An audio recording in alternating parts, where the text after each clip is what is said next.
A thousand years before the Ottomans conquered Constantinople, the first great Turkic state of the Göktürks emerged in a distant mountain region of the Altai.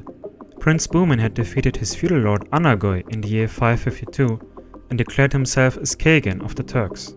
He united all of the existing Turkic tribes in Central Asia and quickly began to expand his rule over the Asian continent. But shortly after the establishment of his empire, Bumin died. The causes of his death are to this day unknown. The throne he had taken over from the Avars was now vacant. After a brief period of confusion, his brother Istemi and Bumin's son Mukan took control. The two achieved their goal of holding the newly created unstable realm together. After consolidating their power, they divided the empire into two zones of rule. Mukan was the official Khagan and ruled from the capital in Mongolia.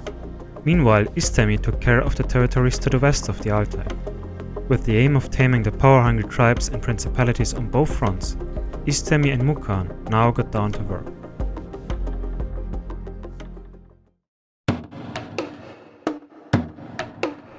To secure their power, they subdued peoples like the Tile in the core area of the empire.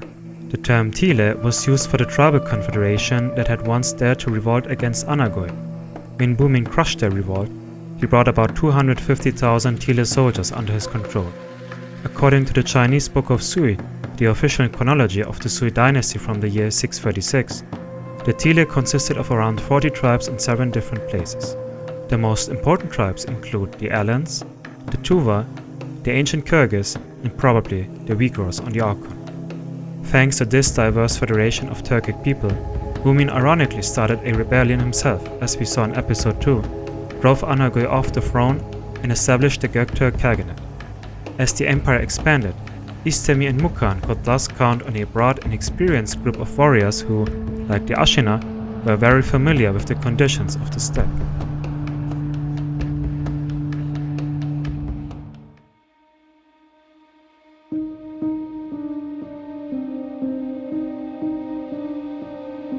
The social coexistence of the steppe peoples differed greatly from that of the settled peoples. The conditions of the often barren landscape, the need to trade with other peoples, and the open and sparsely populated Eurasian steppe belt were factors that led to the spread of the old Turkic language from East Asia to Eastern Europe. With the arrival of the Göktürks, the idea of a large Turkic people, which included many smaller tribes and federations, consolidated itself. The integration of the Tile into the empire was thus a necessary first step to secure the rule of the Göktürks, but also to ensure the idea of a Turkic identity. Although many Turkic peoples migrated to Europe or the Middle East after the decline of the Göktürks, some Turkish tribes always remained in Western Central Asia. This is why 1,500 years after the arrival of the Göktürks, the name Turkestan, meaning land of the Turks, prevails for this region. The Göktürks expanded quickly, but in the first year they already reached their limits in the east. Numerous Chinese principalities, which had been at odds with each other for decades, tried to confront the Turks. The Sui dynasty became their most powerful political rival in Asia. As we shall see later, it was not always easy for the Chinese to stop the Turks, although there can be no doubt about the military capabilities of both peoples. The wars between Turks and Chinese are legendary and testify to their will to fight, their tenacity, and the strategic reason of both civilizations. But for the time being, the Turks had set their sights on something else. In the west, they faced two great empires. On the one hand, the Hephthalites, known as the White Huns. They ruled over a wide strip from the Aral Sea in the north to the Indian subcontinent in the south. Secondly, the Sassanian dynasty in Persia was just waiting to finally swallow the Hephthalites, and restore their historical dominance over Western Central Asia. Regarding the other peoples, the Göktürks initially met little resistance. Numerous tribes such as the Chionids, who are probably of Hunnic origin, and some parts of the Hephthalites quickly joined the empire. In 554, the Turkish army reached the seventh current country, known as Setyusu, in what is now Kazakhstan. From there, they had access to trade routes in Persia in the south and Byzantium in the west. In between the territories of the Turks and the Hephthalites stood the trade city of Bukhara, where later the Turkic and Hunnic army would clash in a decisive battle. In the northwestern front, around the Ponto-Caspian region, the Göktürks had to expect even less resistance. For centuries, Eurasian nomadic peoples, which already appeared in the writings of Roman historians before the arrival of the Göktürks, had lived here. For example, Priscus of Panium reports in the 5th century that Saragos and Onogros, then part of the Hunnic Empire, arrived at the Eastern Roman Emperor in Constantinople. They told Emperor Leo I that they had been driven out of their home in the Black Sea by the Sabias. The Sabias, in turn, were victims of an attack by the Avars, who had just arrived in Europe and were now trying to settle down on the Black Sea. Leo I gave them lands in what is now Ukraine. According to historian Peter B. Golden, it can be concluded that the Onogos and probably also the Saragos were part of the Ogo Federation, which in turn was part of the Tile Federation. This fact speaks for the broad zone of influence of the Tile Federation on the Eurasian continent, but more importantly, it indicates that Turkic peoples were living in the border regions of Europe centuries before the arrival of the Göktürks. Shortly after fleeing from Mongolia, the Avars found refuge in Europe. The last survivors of the once powerful steppe dynasty arrived with hope of living a life as rulers in Europe. But they did not count on the persistence of the Turks. The Turks had pursued their former feudal lords all the way to Ukraine in no time. Istemi and Mukan thirst for revenge. Their Ashina family had lived under the pain of the Avars long enough. Now the Avars had to pay for their arrogance.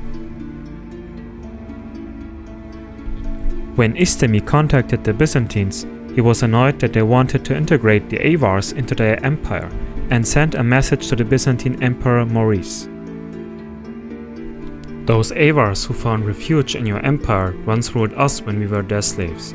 But now these Avars are neither birds that can fly away, nor fish that can hide in the depths of the sea. Now they are our slaves. They will not escape our Turkish swords. The Byzantines had hoped to mobilize the Turks against the Byzantine arch-enemy Khosrow of Persia, but Istemi held back from the Persians. He was also unimpressed by the Byzantine power. What neither the Byzantines nor the Persians were aware of, the Turkish rulers saw themselves as kings of God's grace. They were the men chosen by Tengri to lead the Turkic peoples to freedom and to enrich them with wealth and power. The Tengris religion of the Göktürks allowed both to tolerate other beliefs and to live out one's beliefs euphorically. Women had given freedom to the Turks. Now it was up to Istemi to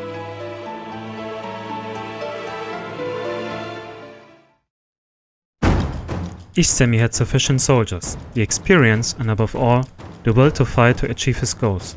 It was in the stars whether he would actually make it, but even his opponents in Constantinople and Ctesiphon had to admit one thing. The Turks had now arrived in the arena of the world powers of the 6th century.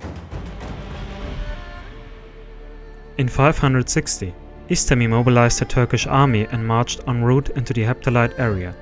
The Turks met the army of the White Huns in the Sogdian trade hub of Bukhara. Turks and Hephthalites fought against each other for 7 days and 7 nights in a lengthy battle. On the 8th day, the Turks conquered the Ark, Bukhara's citadel, and finally brought the city under their control. The victory of the Turks was not unexpected, though. It later turned out that Istemi had a conversation with the Persian king Khosrow I and had agreed to a common war against the White Huns. When the Turks arrived in Bukhara, Persian soldiers marched with their elephants from the west into the Heptalite Empire.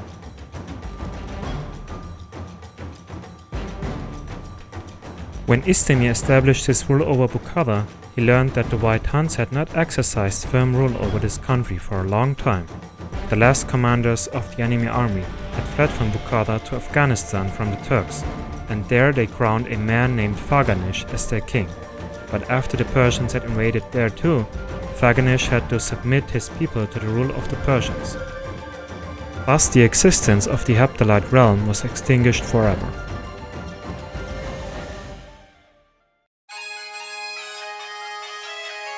The conquest of Bukhara and its surrounding area allowed the Göktürks to extend their rule to Transoxiana. In the following years, many Turks settled in the cities along the Silk Road, where they became acquainted with the Sogdians. This was how the Turkish-Sogdian synthesis soon emerged. The Turks had also established themselves as a major power in the region. Now the Persians, and even the distant Byzantines, were looking eagerly towards the Turks' actions in Bukhara. They should be right in their fears that the Turks would stay offensive towards any other player in the region. Istemi Yabgu's journey to the west had just started. Compared to the Persians and Byzantines, the Turks were a young, united people, determined to conquer and rule anybody.